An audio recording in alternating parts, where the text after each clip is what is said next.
The Hello Neighbor franchise kinda sucks.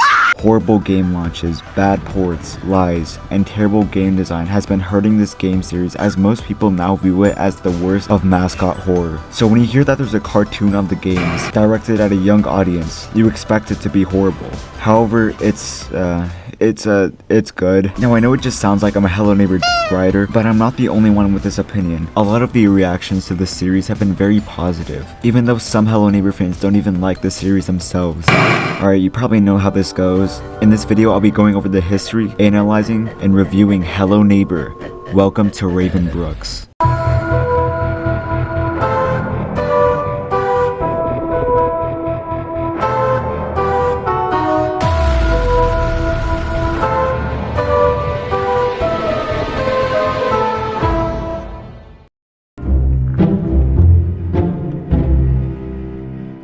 It's April of 2020, where at this point in time, nothing was really happening. I mean, a virus is spreading all over the world right now, but in terms of Hello Neighbor, we would still have to wait a while for major announcements that would come out later that year. However, people started noticing film reels hidden around the multiplayer game called Secret Neighbor. They showed a 2D animation of the Hello Neighbor characters. It was obvious to the fanbase that this was a teaser for a cartoon of some sort, but we wouldn't get confirmation until April 13th, where Alex announced their next big project to expand the Hello Neighbor universe in the form of a test pilot for an animated series. And on April 17th, we would get the premiere of Hello Neighbor, the animated series. Although the full 22-minute pilot has surpassed the 6-minute version in terms of views, the original 6-minute version was our first glimpse into the series. And also this. Now regarded as the worst joke in the fandom, the MatPat tweets were extremely popular because of how much it looked like Tiny Build wanted attention, which they did, and for the first month or so, it was pretty funny. However, the fandom now looks down on every single person that brings up these tweets, and for good reason. They were most likely tweeted by a social media manager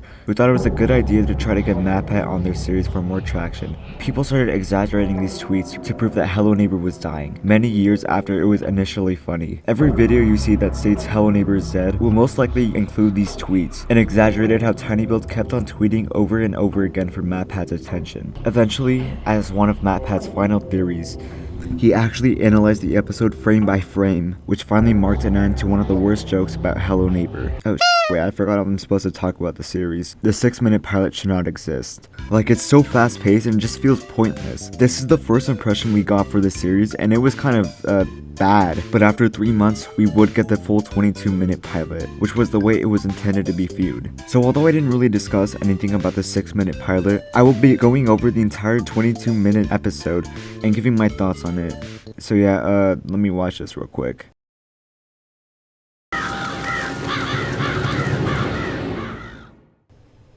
Wow, that was shit.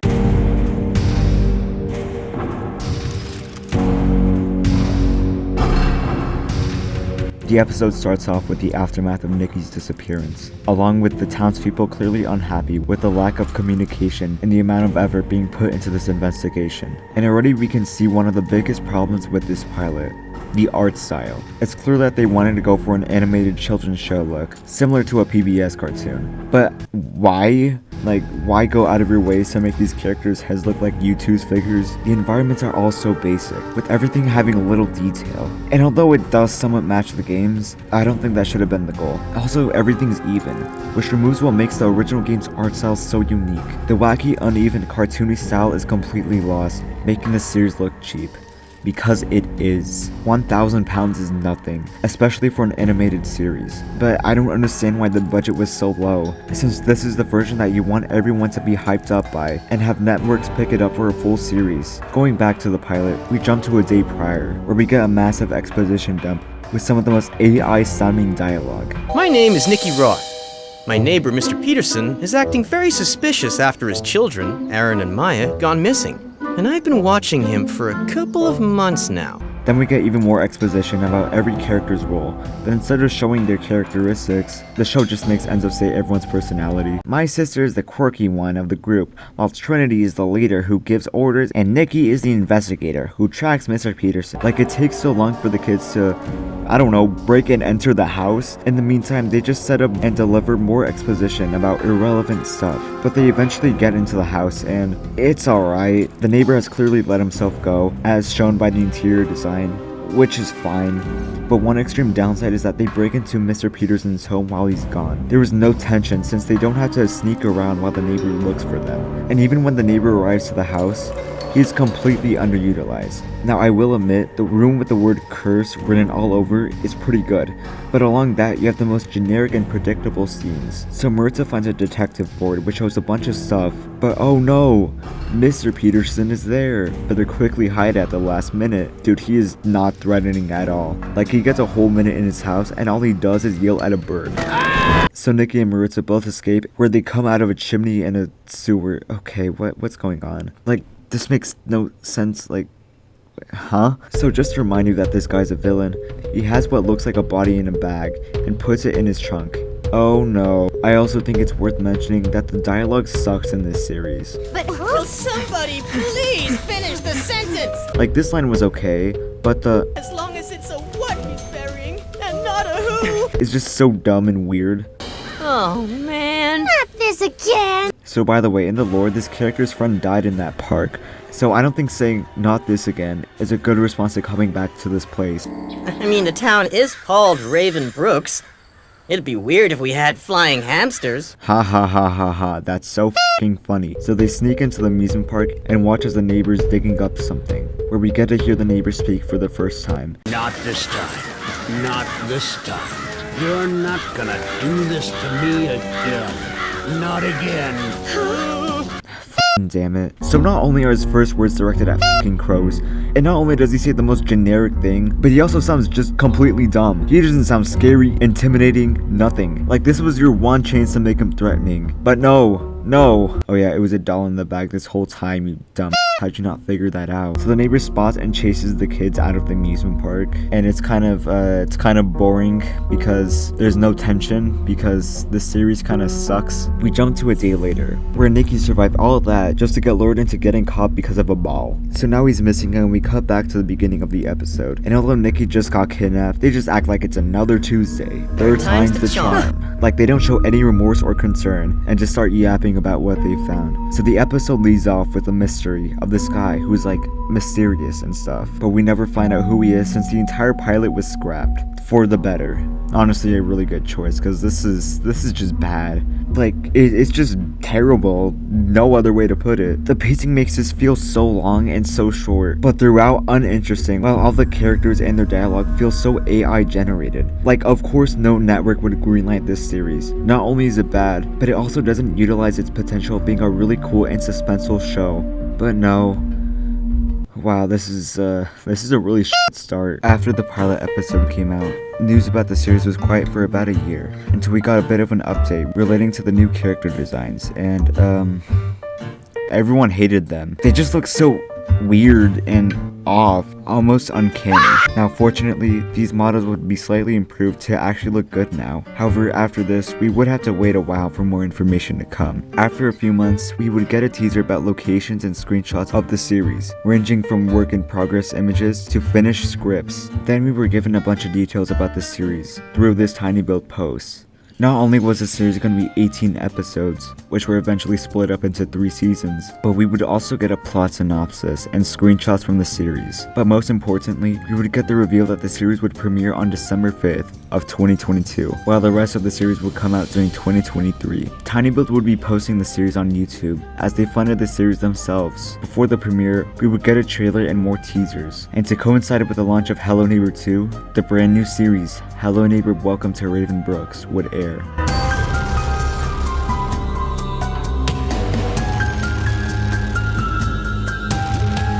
Episode 1 starts off with Nikki already breaking into the house, and an honestly good introduction. Immediately, this series looks so much better than the pilot. The lighting is extremely detailed, the animation in general is much cleaner, and the art style sticks to the games, with uneven and creepy environments. Also, instead of the show just telling the viewers why Mr. Peterson is weird and what exactly he's hiding, Welcome to Raven Brooks actually shows us why this neighbor is so strange and evil. There's crying coming from somewhere in the room as Mr. Peterson tries to sneak up to catch Nikki, and his questionable security method shows us why he's a villain of this story. so quite a lot has changed from the pilot. For starters, Trinity is now the main character as she has moved to Raven Brooks, but is immediately put off about the town after seeing the creepy house across the street and a kid climbing out of a chimney. We then get introduced to the characters we recognize from the pilot. Trinity's character has completely gone from an annoying leader to an actually bearable person, but still the leader of the group. Enzo is now completely different, as he has an anime-looking crush on Trinity. I mean, the best way I could describe him is a simp, even though that word's kind of cringe, mainly because he tries literally anything to talk to her. In the Hello Neighbor books and other media, the two were already established to be dating, so it's interesting to see their relationship set back to zero. Besides that though, he's a bit of a coward but generally does try to help his friends and his sister, Maritza. Yeah, I'm doing the synopsis thing for every character just like my previous video. She's pretty much the cool kid that just kind of bullies everyone, especially Enzo. She's a literal polar opposite of her pilot counterpart, going from adventurous to silly to being the brave one, and kind of a bitch sometimes, but she still is a good character. Although Nicky is the most unchanged, he goes from spying on Mr. Peterson to constantly breaking to his house while not being a good student. And finally we have a new addition, Ivan. Starting off as the engineer in the multiplayer spin-off, he has now been promoted to an official part of the gang, but unfortunately there's not much to him. He's just a generic smart kid, but at least there is some mystery to him, as he doesn't like talking about Mr. Peterson. So this new and improved cast of kids now make up the Inventors Club. Mr. Peterson has now gone from kidnapper to killer, as Nicky's extremely suspicious of the man after his kids went missing, but everyone thinks he's just crazy, even his friends. After school, she tries to meet the man next door, but immediately gets spooked and runs away. However, right after this, we get possibly one of the most memorable scenes of this series. The landlord who sold Trinity's house starts yapping about how good she is at selling houses and stuff, but you know what, I'll just let the scene play out. You can't sue me. It was natural causes.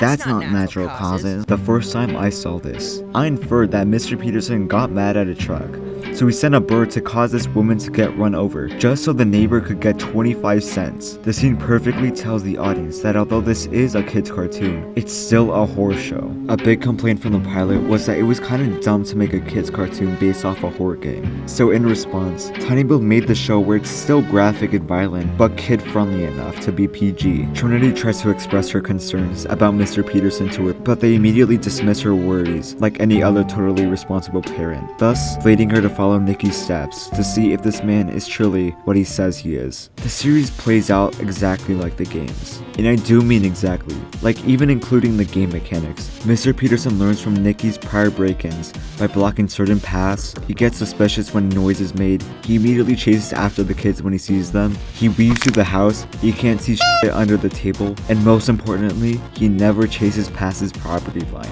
The show is clearly written by people who are passionate about the series and go out of their way to make some really fun meta jokes. Hello, neighbor? Dude, that's funny as hell. And also, Mr. Peterson is actually a threat. Dude, this is a really good first episode that establishes the series and plots so much better than the pilot. And thankfully, it does get better.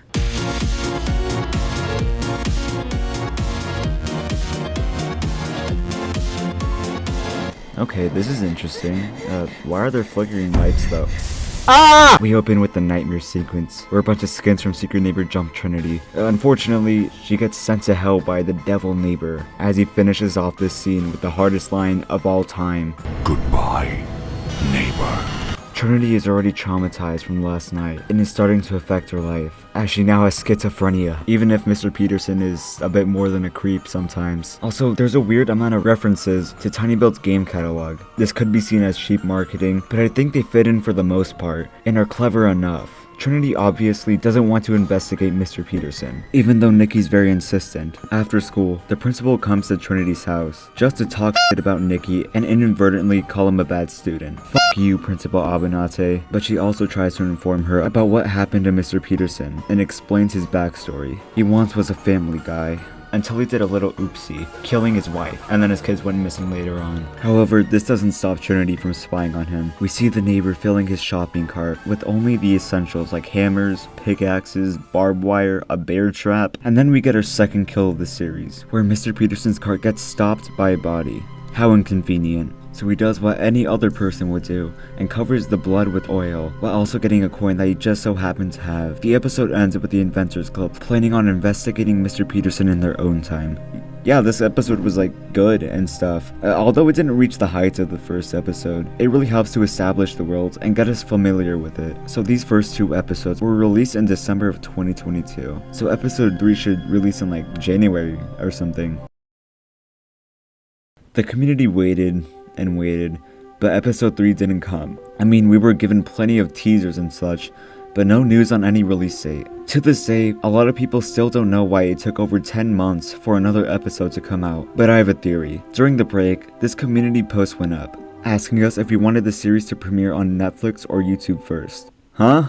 TinyBuild never said anything about the show coming to Netflix, but out of nowhere we got this question. But the thing is, the series never came to Netflix. Actually, quite the opposite. So this is my theory. TinyBuild was waiting for Netflix to pick up the series, but they were rejected, so they decided to publish the series themselves and wait to find another streaming service. We already knew that TinyBuild was looking for someone to pick up the show ever since the pilot, and we also saw from Discord messages that Alex was trying to get the series on Netflix. Netflix has already shown that they don't care about animated series unless it's Big Mouth, so why greenlight a kids show that's about child kidnappings that also shows on-screen deaths? TinyBuild most likely gave up after months and released the rest of the series on YouTube. After months of only teasers, we were given clips from the rest of the episodes leading up to October, where every Friday, a new episode of Welcome to Raven Brooks would premiere.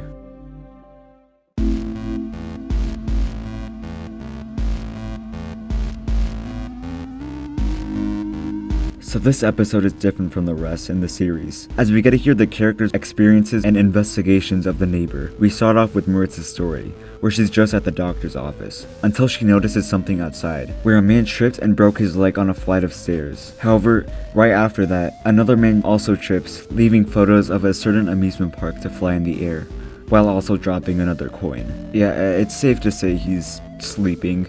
He picked up the shiny thing, some kind of coin, looked around all sus. Dude, this show's peak fiction. Our next story has Trinity follow Mr. Peterson to a grave, but then an officer also tags along as he finds a grave dug up. Mr. Peterson appears and tries to leave no suspects, but Trinity goes out of her way to save the officer, just for him to take her bike. Mr. Peterson tries to get rid of the other suspect, but cares more about the bag that he dug up. Enzo quickly tries to get Trinity's attention, as he tries to explain why he's not a pussy, as he investigated the taxidermist for the show doesn't explain, but who cares. Enzo makes some noise, which catches Mr. Otto's attention, but right before he could do anything, Mr. Peterson jumps him, as he did all that just to get a taxidermied crow. This guy's so weird, man. Nikki, after constantly being interrupted, shares a story on how he followed Mr. Peterson, who broke into the school and into the catacombs, an underground passage connecting areas throughout the town. However, he is quickly spotted by Delroy, as they both race to the principal. Let me get this straight, okay? Mr. Peterson broke into a school, emerged from the fog, just to blow up the principal's office. By the way, this and all the other stories happen in only 10 minutes. There's just so much interesting stuff that happens in such a short amount of time, feeling very well paced for the most part. Also, this episode's kind of funny, like, unironically. Not only does Mr. Peterson do super villain antics, but the banter between the characters while each kid tries to tell their story actually kind of made me laugh. Like, Maritza fucking says cringe and sus in 2 episodes back to back. Oh god, how's a Hello Neighbor show funny and entertaining? This was not supposed to happen.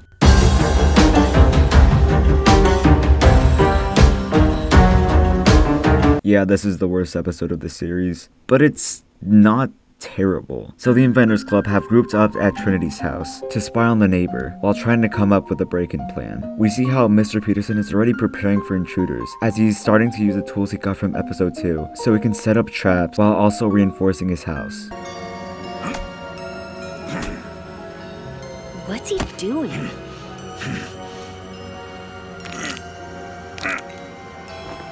Wow, they really thought of everything. Again, the humor is pretty good, ranging from kids trying to cover up their clan, the cupcake that not even Mr. Peterson can tolerate, ends up being a fucking weirdo, and obviously very Larry. But this episode is just a bunch of gags happening as each kid leaves because they're scared. Eventually, we see Nikki try to break into the house from Trinity's perspective. And although we barely get to see what's inside the house, we end off with the scene that carries this entire episode. Behind you! Tell whoever you want. They'll never believe you.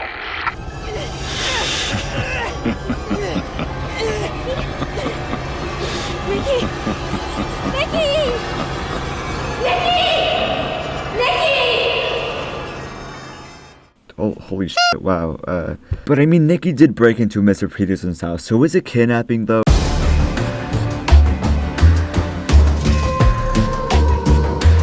Trinity is now joined by Enzo, as Nikki just went simming. They try to call the police, but when the officer goes into the house, he quickly carries the bag from the episode 3 to his car, as we now see that it contains coins. But besides Enzo saying it was a bribe, I think Officer Leslie stole the coins, as Mr. Peterson is shown to be pissed off. We cut to a few weeks later, where Mr. Peterson has made some renovations. Dude, the fact that they brought back the Act 3 house, and even kept the roller coaster is just like cool and stuff, even though that level kinda sucked. Clearly, no one really cares about Nikki, since literally nothing has been done to find him, which leads Trinity to start to crash out. Our neighbor that your principal told us about. Hello, Trinity. In the pilot, the neighbor sounded like an elderly man, but here, he's cool as fuck. For starters, his voice is so good. Although this is the same voice actor from the games, he brings such a good characterization to this dumb looking man. The back and forth between him and Trinity is also really good, as they make subtle jabs. Trinity tries to keep Mr. Peterson in the house as long as possible and put tension on Mr. Peterson, as Mr. Peterson both creatively deflects the allegation and tease Trinity that Nikki's in the basement. These scenes are really well paced, along with the plot of Enzo breaking into the house, where he barely survives each trap put by the neighbor. The writers were clearly trying to make the neighbor more scary as they were writing the show. Mainly his poses and the lighting transform him into a new age slasher villain. This episode, in my opinion, is the second best of the series. But if you've seen the show, you would probably know what the best episode is.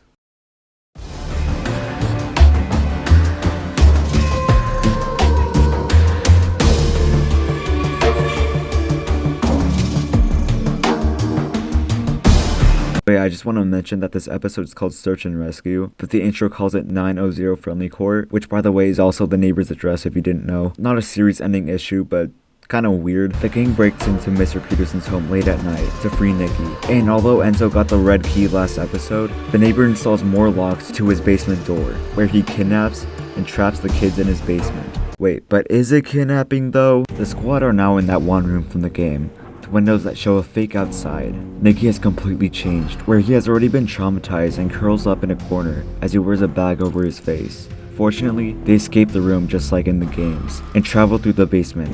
They find a weird door, with dead crows filling the ground, and crying coming from the door. Nikki starts tweaking out and shit because he's crazy, and ends up unleashing what was locked up. They escape through the laundry machine, yet another reference to the game, but each kid ends up splitting up. How original. Enzo and Ivan travel together, as they sneak through the house and end up having to hide in a bathtub full of shit.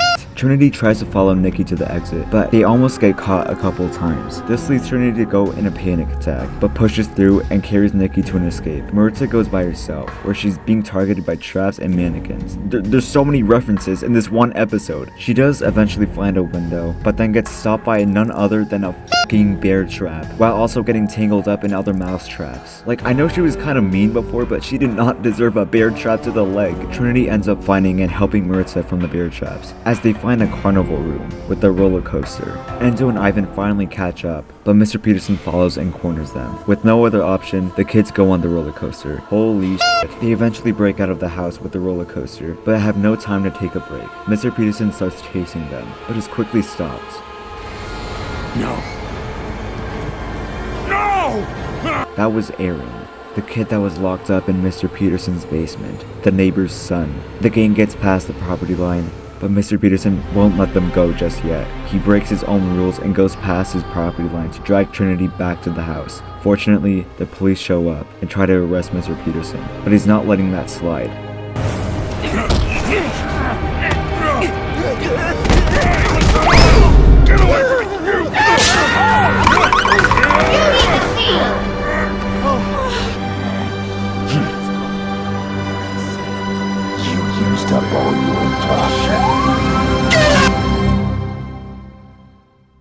He's finally been arrested, brought to justice. They free Nikki while also arresting the neighbor.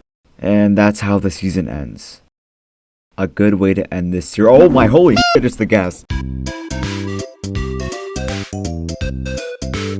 Dude, why is this show good? Look, I have many problems with this series. Like, I believe not a single game in this franchise has been anywhere close to good, including the alphas. But this series is just fun. I will say it's not scary, and the violence was clearly dumbed down. Some jokes are, well, funny, and the animation is very cheap. But the series adapts the game so well. Like, I like the FNAF movie, but I personally think there weren't enough references to the games, which is a weird complaint, but it could have been a better adaptation. But the series is just one big love letter to the franchise. So many Easter eggs, callbacks, and reimaginings of the games are all over these 6 episodes, most of them fitting into the story being told. Each kid, besides Ivan, are actually interesting characters who work off each other pretty well. The neighbor has gone from a stupid AI to this somewhat intimidating antagonist that is built up throughout the season. Besides Otto, the voice actors are actually putting effort into the series. The backgrounds are really good for a small budget, and the show isn't afraid to show violence. Like, okay, there's still issues, but I think this show's like a 7 out of 10. It's just really entertaining. However, at the start of the video, I mentioned how some fans of the Hello Neighbor franchise didn't like the show, and although they mostly have good complaints, a lot of it comes from the fact that the lore was completely changed. You see, the books are regarded as some of the best Hello Neighbor media. However, after Hello Neighbor 2, the novels are no longer canon. Look, I'm a massive fan of the books, and I was really disappointed that they changed the story, but I'm not against it too much. I don't think Tiny Build wants to erase the books for good and fuck up the story. They're just trying to make the games canon, but I do want to see the books return some way. However, for now, Season 2 is planning to release any week now, and I couldn't be more excited. From the clips and teasers we were given, these next episodes look to be even better than the Season 1. As for the Netflix situation, Tiny Build kinda moved on. Prime Video will now be streaming the series, with little to no control. Now, I know Amazon is in some shit right now, but I really don't want to get political in a Hello Neighbor video. What they're doing is shitty, but I think it was like the best call for Tiny Build, as every other streaming service has an unexplainable hatred for animation.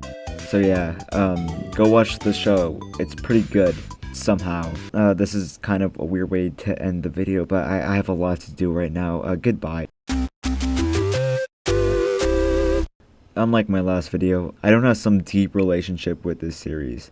I just think it's cool. Like and subscribe, hit the bell, do whatever. Also, comment your thoughts on the series. I want to hear your opinion on it. And also, like, get engagement and stuff for better YouTube stats and shit. So, yeah, goodbye.